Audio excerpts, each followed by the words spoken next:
Hi, I'm Bill O'Reilly. Thanks for watching us tonight. No talking points memo this evening because we have two very important interviews to conduct here. Just a few moments. Senator Marco Rubio in his first post-election chat, and boy, do I have some questions for him. But first, the lead story. Bob Costas, as we reported last night, the NBC sportscaster, has created a storm of confusion.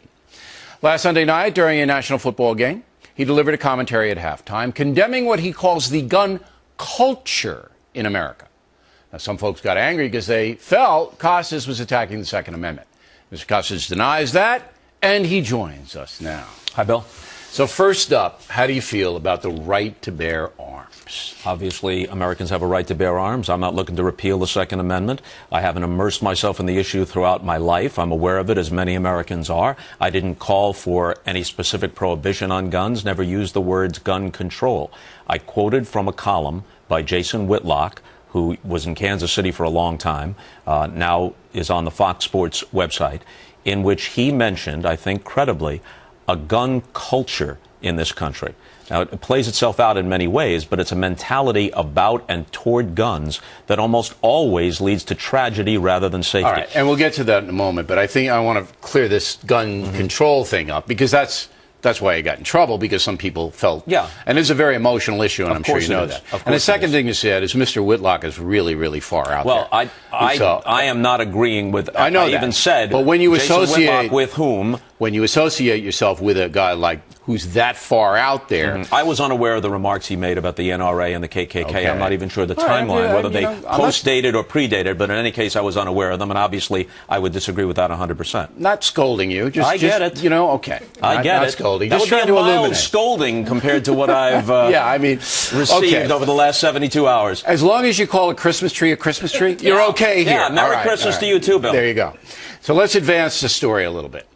Gun control in America is an emotional issue because it is clear that the Founding Fathers gave the right to bear arms for two reasons. Number one, because they felt that the government might devolve into tyranny. And the second thing was the Founding Fathers knew that they had to settle this giant country, and there weren't going to be laws out in the West, and people have guns to protect themselves from bears and Native Americans who didn't like them coming on their property. So there's a history here, all right? And most people don't even understand that history. So America's grown up with the right to protect themselves against the government and against bad people. Then you enter into the modern age where you have a debate about, well, what's the government's responsibility here, because these are lethal weapons? And that's where you come in. All right? So you're saying that you want a more stringent program by the authorities to make it harder to get guns. You are saying I'm saying that. Now, You're not saying that? If you were to ask me, you don't want to make it harder to get guns? If you were to ask me, I believe that there should be more comprehensive and effective controls on the sale of guns. So what does that mean? But that is not where I was coming from. I know, but what does that mean, night. though? I'm curious. How do you do that? Roughly 40% of the guns purchased in this country do not require a background check for purchase. Okay, so you want a background check, You have right? that. You've talked about stricter penalties, harsher penalties for those criminals. Exactly. There's that. There ought to be training programs for those who purchase guns. I don't see any reason why someone should be able to purchase military-style artillery and body armor and automatic weapons. Only the police or the military should have that. All of those are reasonable positions, even if you disagree. And none of that impinges on someone's Second Amendment rights or the right to protect their home and their family. Okay. And you know what? I agree with most of that. Fine. But here's where you made your mistake. You ready for your mistake, Costas? Yeah, I'd like to hear it. All right, you're gonna. Roll the tape. It demonstrates itself in the Wild West, Dirty Harry mentality of people who actually believe that if a number of people were armed in the theater in Aurora, they would have been able to take down this nut job in body armor and military-style artillery, when in fact almost every policeman in the country would tell you that that would have only increased the tragedy and added to the carnage. Yes, sir. No. Now, here's the deal. What do you mean, no? I'll tell you what I mean. You and I are in the theater. Okay, in Colorado. Yeah. We're watching the Batman movie. Yeah. The nut comes in through the back door with his guns, and he opens fire. And his body armor. Body armor, whatever else he had, and he opens fire. So you and I are looking now. And his gun that can fire off hundreds of rounds. Right. And we're saying to ourselves, gee, I really don't want to get killed here. And you're seeing other people go down. Answer my question now. It's very simple. As you know, I'm a simple man. Would you rather have the choice of ducking down on the floor or having a handgun on you to pull out and defend yourself against the man? The hypothetical that you present, thank you, presupposes that in most cases, someone dressed like the Joker is not going to show up with a bazooka. Of course not. In most cases, you're going to have many armed people, all right? And Colorado happens to be a right-to-carry state. Right. But you're going to have many armed people who would just be sitting there watching the movie.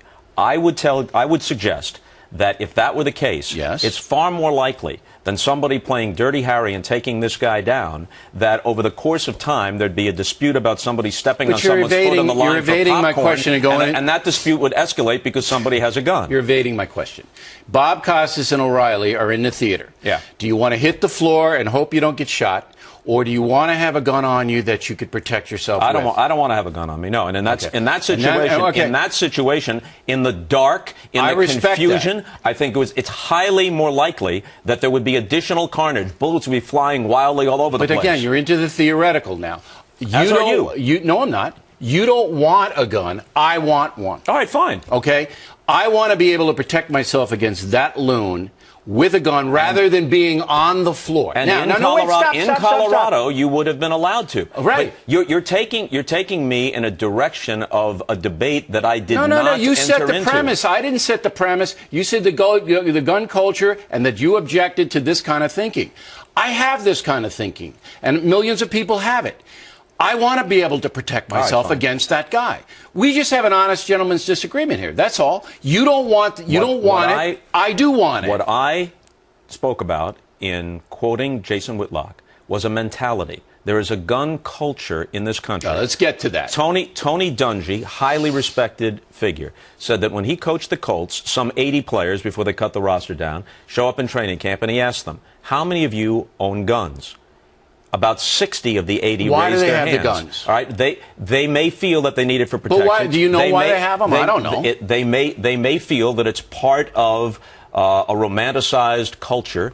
There's an aspect of this, a kind of Wild West cowboy Dirty Harry aspect. There's also an aspect. So they're macho men and they got to have a gun. That's influenced by some of what we see in the inner cities, or some of what may be glamorized in gangster rap videos. Whatever it may be, it plays itself out in different ways, in different demographics. And I would suggest to you that even if one has the right to have the gun, you got this many guns out there. Far more often, bad things happen, including unintentional things, than things where the presence of a gun diminishes or averts danger. But I want to get into the gun culture here.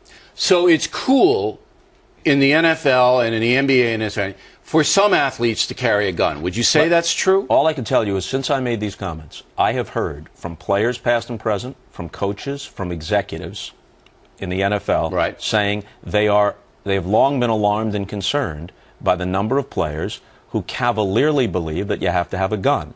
We now see in text messages between Javon Belcher and a friend, he's complaining that Cassandra Perkins may have had a boyfriend, and he may have had a girlfriend on the side, whatever. We haven't sorted this out yet.